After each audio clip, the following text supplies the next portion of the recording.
Hey guys, তো এটা Kolkata ভ্লগের part 3। তো আমরা এখানে চিড়িয়াখানা থেকে বের হয়েই ফুচকা খেয়েছি। ফুচকা খেয়ে তারপর আমরা যাব হলো ভিক্টোরিয়া মেমোরিয়ালে। তো সেখানে বাইরের টিকিট কাটলাম। তো তোমরা দেখো এখানে কত টাকা নিয়েছে টিকিটের। এখানে এক একজনেরই 50 টাকা করে নিয়েছে, কিন্তু আমার ভাগনাটা যেহেতু ছোট, তো ওর টিকিট নেয়নি কোনো। এখানে আমরা কিছু কোল্ড ড্রিঙ্কস নিয়ে নিলাম, কারণ আমরা কিচ্ছু খাইনি সারাদিনে। এখান থেকে বের হয়ে তারপরে খাওয়া দাওয়া করবো। তো এই ভিক্টোরিয়া মেমোরিয়ালটা আমি যত কিছু ঘুরেছি, যত জায়গায় ঘুরেছি, ভিক্টোরিয়া মেমোরিয়ালটা আমার সব থেকে ভালো লেগেছে।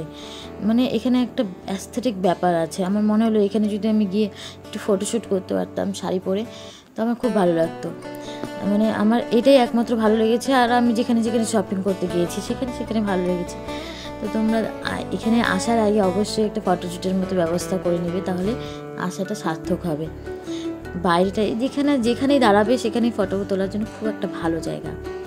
তো চলো এখানে ভিতরে যাব, ভিতরে গিয়ে দেখবো আর কি কি আছে।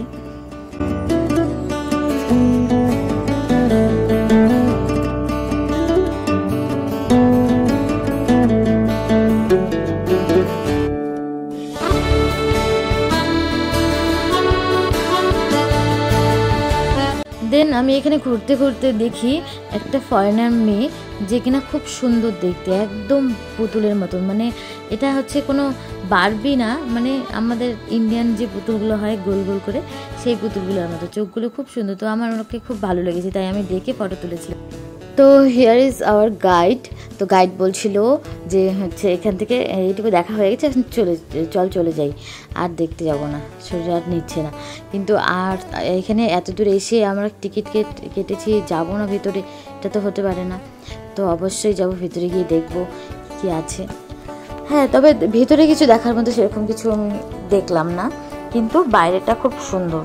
তো এখানে আমাদের টিকিট কেটে ঢুকতে এতজনের লাইনে অনেকক্ষণ লেগে গেছে। এখানে যে ফটোগুলো দেখতে পাচ্ছ, অ্যালবামগুলো, এগুলো সবগুলোই হচ্ছে ভিক্টোরিয়া মেমোরিয়ালটা কীভাবে তৈরি হয়েছে, কারা কারা তৈরি করেছে, এসব ডিটেলস লেখা আছে এখানে।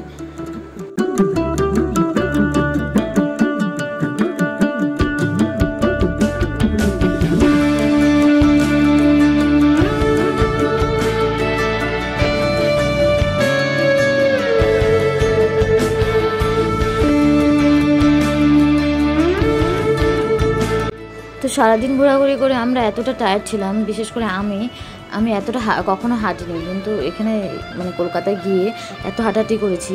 আর বিশেষ করে একদিনে দুটো জিনিস দেখা মানে শরীরের উপর খুবই ধকল। তাই এখানে আমি ভিডিওগুলো খুব তাড়াহুড়ো করে নিচ্ছিলাম, মানে ভালো করে যে একটা কিছু দেখাবো, মানে বোঝানোর জন্য, সেটাও আমি দেখাতে পারছিলাম। তো এটা প্রিন্সের এটা হচ্ছে ড্রেস, উনি এই ড্রেসটাই পরতেন। এরপরে নেক্সটে আরও ভিডিও আসছে, তোমরা আমার চ্যানেলে থাকবে অবশ্যই, আর চ্যানেলটিকে সাবস্ক্রাইব করবে, তাহলে বাকি ভিডিওগুলো, আর বেল আইকনটা ক্লিক করবে, তাহলে আমার ভিডিও যখনই আসবে নেক্সট পার্টগুলো তোমাদের মোবাইলের নোটিফিকেশন চলে যাবে।